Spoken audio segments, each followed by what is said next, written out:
There is a liquid sitting in most people's kitchens right now that kills weeds down to the root, costs less than $1, and has been used for thousands of years. And yet, almost nobody talks about it in the gardening world.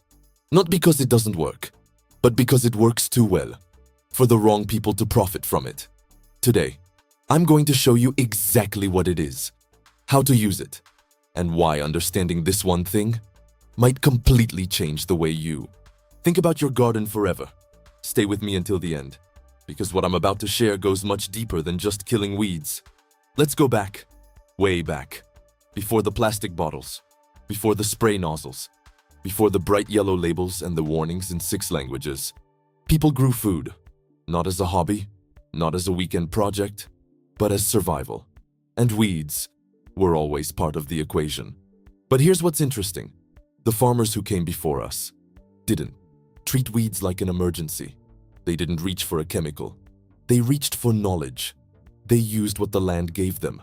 Boiling water poured directly onto unwanted growth. Crude salt solutions along pathways. Wood ash spread across bare soil. And something that's been sitting in your pantry this whole time. For thousands of years. This was just common sense. But then, something changed. After World War II, the chemical industry found itself with a problem. They had built massive factories to produce chemical weapons, nerve agents, toxic compounds designed to destroy living tissue at the cellular level.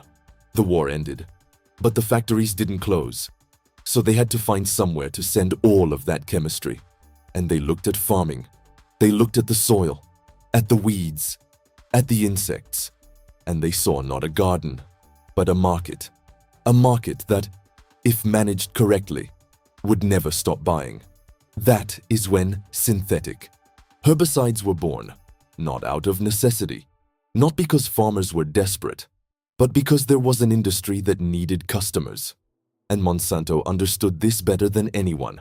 Glyphosate, the active ingredient in Roundup, was patented in 1974.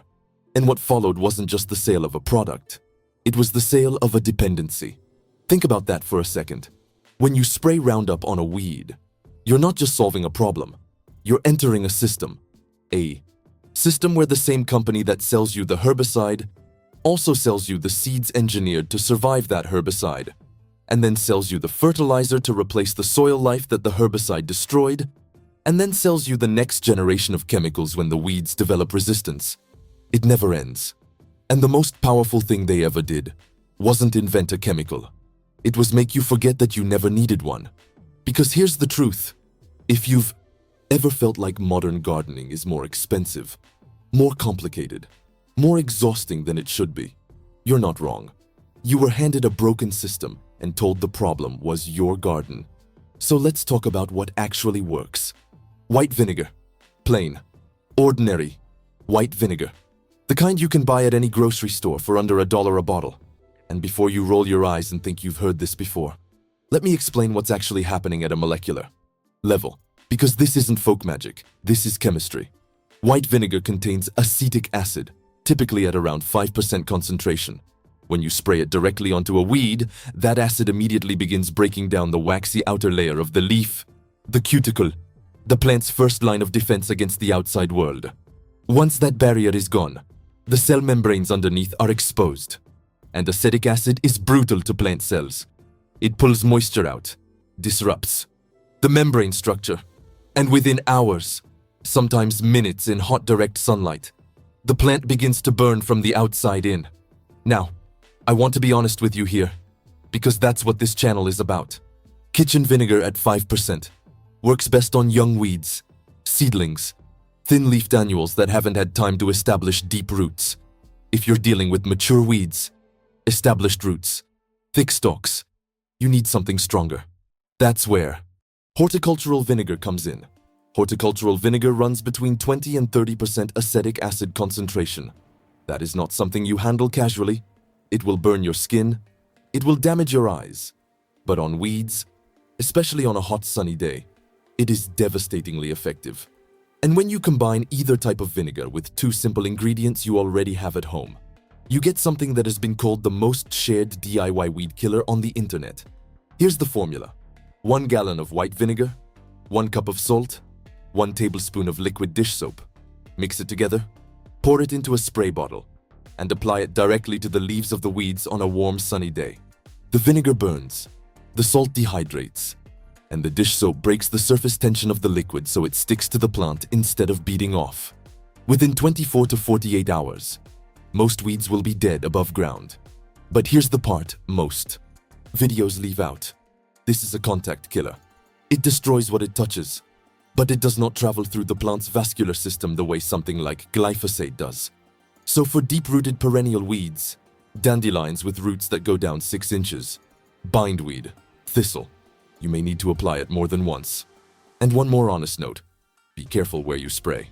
Salt in high concentrations can affect the soil and make it harder for anything to grow in that spot for a while.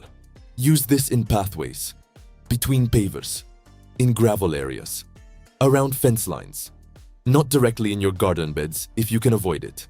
Now, if you've made it this far and you're finding this useful, hit that subscribe button right now, because this is exactly the kind of content we put out on Hidden Soil. Things that worked for 10,000 years before someone found a way to charge you for forgetting them.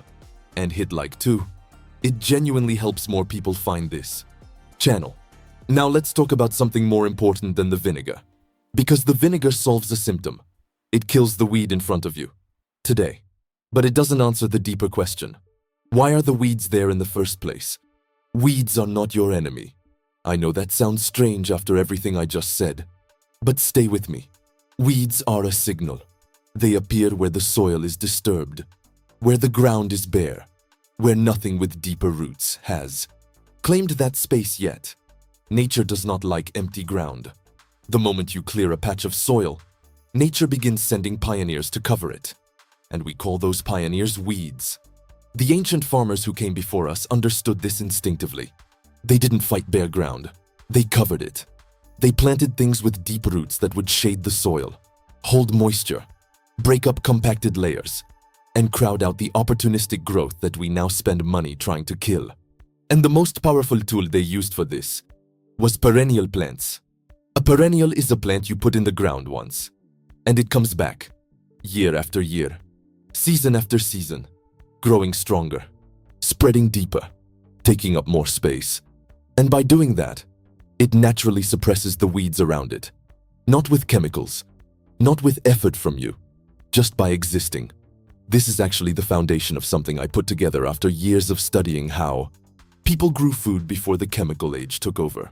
It's a guide called 7 Forgotten Perennial Vegetables, 121 pages, covering 7 plants that most modern gardeners have never heard of. Plants that your great-grandparents would have recognized immediately. Plants that once established, you almost never have to replant. They come back every year. They spread slowly on their own. They shade out weeds, they build the soil, and they produce food year after year without asking much from you in return. Things like Egyptian walking onions, that literally walk across your garden and multiply themselves. Jerusalem artichokes that grow so aggressively they can become a weed themselves if you're not careful. Sea kale, which was once gathered from the coastlines of Europe and eaten by people who had no grocery store within 50 miles. If you're tired of starting over every season, if you're tired of buying seeds and fighting weeds and rebuilding from scratch every spring, this might be what changes that for you. The link is in the description. It's a PDF you download instantly, and it's the kind of thing you keep coming back to for years. But let me bring this back to the bigger picture, because I think there's something happening in the gardening world that most people don't want to say out loud. The business model of modern agriculture, of big ag, of the companies that control the majority of seeds and chemicals sold on this planet, depends entirely on you not knowing what you're about to know.